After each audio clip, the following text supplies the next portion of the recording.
టెక్నాలజీలో వస్తున్న విప్లవాత్మకమైన మార్పులు కాస్త సమాజంలో పెను మార్పులు చోటు చేసుకుంటున్నాయి. ప్రస్తుతమంతా ఆన్లైన్లో లావాదేవీలు జరుగుతున్నాయి. ఏది కావాలన్నా మీ చేతిలో మొబైల్ ఫోన్, దాని కనెక్షన్ ఉందంటే నిమిషాల్లో మీకు కావాల్సింది మీ ఒళ్ళో వాలిపోతుంది. బ్యాంక్ లావాదేవీల నుంచి రైలు లేదా బస్సు, విమాన టికెట్లు కావాలన్నా అంతా ఆన్లైన్లో బుకింగ్లు జరుగుతున్నాయి. ఇక తాజా అంశం విషయానికొస్తే మన ఇంటికి కావాల్సిన వస్తువులు కూడా ఆన్లైన్లో అందుబాటులోకి వచ్చాయి. మీకు కావాల్సిన వస్తువులు యాప్ ద్వారా బుక్ చేసుకుంటే 10 నిమిషాల్లో ఇంట్లో వాలిపోతున్నాయి. కంపెనీలు మరీ ఛాలెంజ్ చేసి మీరు బుక్ చేసుకున్న 10 నిమిషాల్లో సరుకులు మీ ఇంటికే చేరుతుందని గ్యారంటీ కూడా ఇస్తున్నారు. దేశంలో 10 నిమిషాల ఆన్లైన్ డెలివరీ అందుబాటులో వచ్చిన తర్వాత కొన్ని దశాబ్దాల నుంచి కిరాణా షాపులు నడుపుతున్న వారికి పెద్ద చిక్కే వచ్చి పడింది. ఆన్లైన్ డెలివరీ దెబ్బకు ముంబైలో 75 ఏళ్ల నాటి దుకాణాలు మూతపడ్డాయంట. ముంబైకి చెందిన పలువురు కిరాణా వ్యాపారులు తాము 10 ఏళ్ల వయస్సులో ఉన్నప్పుడు తండ్రితో కలిసి షాప్లో కూర్చొని వారికి అండగా ఉండేవారు. ఒకప్పుడు ఊపిరి పీల్చుకోవడానికి కూడా సమయం దొరికేది కాదు. ఇప్పుడు షాప్లోకి కస్టమర్ ఎప్పుడొస్తాడా అని 1000 కళ్లతో ఎదురు చూడాల్సి వస్తుందని పాతకాలపు కిరాణా షాప్ యజమానులు నిట్టూరుస్తున్నారు. దీనికి వారు చెబుతుందంతా షాపింగ్ ఆన్లైన్లోనే జరుగుతోంది. తమ షాపుల ముఖం చూసేవారే కరువయ్యారు. రేపో మాపు చూసి రిటైర్మెంట్ తీసుకుని షట్ డౌన్ చేద్దామనుకుంటున్నారని ముంబైకి చెందిన ఓ కిరాణా షాప్ యజమాని ఆవేదన వ్యక్తం చేశారు. క్విక్ కామర్స్కు చెందిన 10 నిమిషాల ఆన్లైన్ కామర్స్ యాప్లు ఉదాహరణకు జొమాటో, బ్లింకిట్, జెప్టోలు అర్బన్ ఇండియాను చుట్టేశాయి. దీంతో పలు పట్టణాల్లో వేలాది కిరాణా స్టోర్లు మూతపడే స్థాయికొచ్చాయి. కన్జ్యూమర్ ప్రొడక్ట్ డిస్ట్రిబ్యూటర్ అంచనా ప్రకారం గత ఏడాది అక్టోబర్ నుంచి సుమారు 2 లక్షల కిరాణా స్టోర్లు మూతపడి ఉంటాయని అంచనా వేసింది. ఇక దక్షిణాది రాష్ట్రానికి చెందిన చెన్నై నగరానికి చెందిన మున్సిపాలిటీ అంచనా ప్రకారం 20% చిన్న చిన్న కిరాణా దుకాణాలు, 30% అతిపెద్ద డిపార్ట్మెంటల్ స్టోర్లు చెన్నై నగరంలో గత 5 సంవత్సరాల నుంచి మూతపడ్డాయని లెక్కగట్టి మరీ చెబుతున్నాయి. ఇక కిరాణా షాపులు మూతపడ్డానికి ప్రధాన కారణం అద్దె చెల్లించి మరీ కిరాణా దుకాణాలు నడుపుతున్న వారు షాపులు మూసుకుంటున్నారు. సొంత ఇళ్లలోని దుకాణాలు నడిపేవారు మాత్రం బలవంతంగా బండి లాగిస్తున్నారు. కిరాణా దుకాణాలు మూతపడ్డం కోవిడ్ లాక్డౌన్ తర్వాత నుంచి మొదలయ్యింది. కరోనా తర్వాత నుంచి వ్యాపారాలు 50% మందగించాయి. ఇక కిరాణా దుకాణాల విషయానికొస్తే వారికి రెవెన్యూ పెద్ద మొత్తంలో వచ్చేది. హోల్సేల్ కస్టమర్ల నుంచి హాకర్స్ లేదా వీధి చివర్లో బండి పెట్టుకుని స్నాక్స్ అమ్ముకునే వారి నుంచి పెద్ద మొత్తంలో రెవెన్యూ వచ్చేది. అయితే కరోనా తర్వాత ఆ కస్టమర్ల ఆనవాళ్లు లేకుండా పోయారు.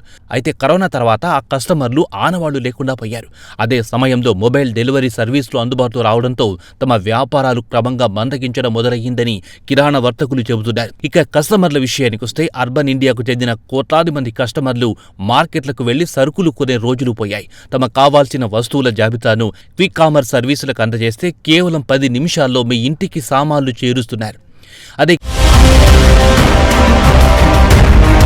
కిరాణా షాప్కు వెళ్లి అంత సామాన్ మోయడం పెద్ద తలనొప్పి. అది కాకుండా ప్రస్తుతం దేశంలోని ప్రతి నగరం ట్రాఫిక్తో నిండిపోతోంది.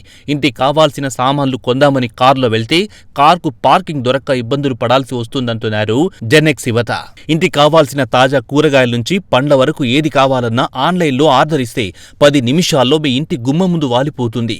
ట్రాఫిక్లో సమయం వృధా కావడంతో పాటు పొల్యూషన్ నుంచి ఉపశమనం పొందొచ్చు. తాజాగా ప్రైజ్ వాటర్ కూపర్స్ నిర్వహించిన సర్వేలో పట్టణ ప్రాంతాల్లో ఉన్న 42% మంది వినియోగదారులు తమకు అత్యవసరంగా కావాల్సిన వస్తువులు ఆన్లైన్లోనే కొనుగోలు చేస్తున్నారని వెల్లడించింది. దీన్ని బట్టి చూస్తే ప్రతి 10 రిటైల్ దుకాణాల్లో 3 రిటైల్ దుకాణదారులపై తీవ్ర ప్రభావం చూపుతోంది. వారి అమ్మకాలు 52% తగ్గుముఖం పడుతోందని PwC తాజా నివేదికలో వివరించింది. క్విక్ కామర్స్ దెబ్బకు కిరాణా దుకాణాలే కాకుండా అతిపెద్ద రిటైల్ అవుట్లెట్స్లకు కూడా ప్రమాదం పొంచి ఉందని చెబుతున్నారు. కాగా క్విక్ కామర్స్ ప్రస్తుతం భారతదేశంలో అతిపెద్ద నగరాలకు శరవేగంగా విస్తరిస్తోంది. క్రమంగా దేశంలోని మారుమూల ప్రాంతాలతో పాటు చిన్న చిన్న పట్టణాలను కబళించే అవకాశాలున్నాయి. క్విక్ డెలివరీ సర్వీసులు ప్రస్తుతం గ్లోబల్ ట్రెండ్ గా కొనసాగుతోంది. అయితే ఇండియాలో ఇది సక్సెస్ఫుల్ అయ్యింది. అయితే దీర్ఘకాలంలో సాధారణ కిరాణా దుకాణాలకు మాత్రం క్విక్ డెలివరీస్తో పెను ప్రమాదం మాత్రం ఖచ్చితంగా పొంచి ఉంది.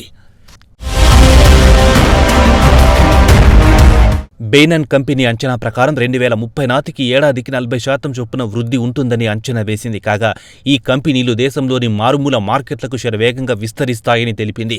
కాగా దేశంలో ట్రేడ్ ఆర్గనైజేషన్స్ ఉదాహరణకు confederation of all India traders లేదా all India consumer product distributors federation కింద దేశవ్యాప్తంగా సుమారు 1.3 కోట్ల మంది రిటైలర్స్ ఉన్నారు. వీరంతా అత్యవసరంగా సమావేశమై ప్రభుత్వానికి క్విక్ డెలివరీ ట్రేడ్లకు కళ్లెం వేయాలని శరవేగంగా విస్తరణకు అనుమతించరాదని వేడుకుంది. కాగా 10 నిమిషాల డెలివరీ కంపెనీలు వెంచర్ క్యాపిటల్ ఫండ్ నుంచి బిలియన్ల కొద్ది డాలర్లు సేకరించి పెద్ద ఎత్తున డిస్కౌంట్లు ఆఫర్ చేసి తమ వ్యాపారాలను దెబ్బతీస్తున్నాయని ప్రభుత్వానికి మొరపెట్టుకుంటున్నాయి. చిన్న చిన్న కిరాణా షాపుల ఆనవాళ్లు లేకుండా చేస్తున్నాయని వాపోతున్నారు. కాగా ఈ మార్కెట్లో స్విగ్గీ, జెప్టో, బ్లింకిట్ల హవా నడుస్తోంది. ఇక ఈ కంపెనీలు చెప్పేదేమిటంటే మహిళలు కానీ సీనియర్ సిటిజన్లను తీసుకుంటే వారి ట్రాఫిక్లో బయటికి వెళ్లి ఇంటికి కావాల్సిన సరుకులు కొనలేరని, అలా అని తమ మార్కెట్ ఏమంత జోరుగా లేదని చెబుతున్నారు. ఇండియాలో ఇంత చేసినా కేవలం 4% మంది మాత్రమే ఆన్లైన్లో షాపింగ్ చేస్తున్నారని చెబుతున్నారు. కస్టమర్లు ఇంట్లో కూర్చొని ఒక్క క్లిక్తో తనకు కావాల్సిన వస్తువులను క్షణాల్లో ఇంటికి తెప్పించుకుంటున్నాడు. మరి అదే సమయంలో కిరాణా షాపులు మాత్రం కస్టమర్లు లేక వెలవెలపోతున్నాయి. అందుకే కొత్త నీరొచ్చి పాత నీరు తోసేసిందన్న సామెత వెలుగులోకొచ్చింది. మార్పు సహజమే. కిరాణా షాపుల యజమానులు వినూత్నంగా ఆలోచించి ఆన్లైన్ సర్వీసుల కౌంటర్ ఇస్తే కానీ మార్కెట్లో బతికి బట్టకట్టలేరు. లేదంటే ఆన్లైన్ హోరులో గాలి కొట్టుకుపోవాల్సిందేనంటున్నారు ట్రేడ్ ఎక్స్పర్ట్స్.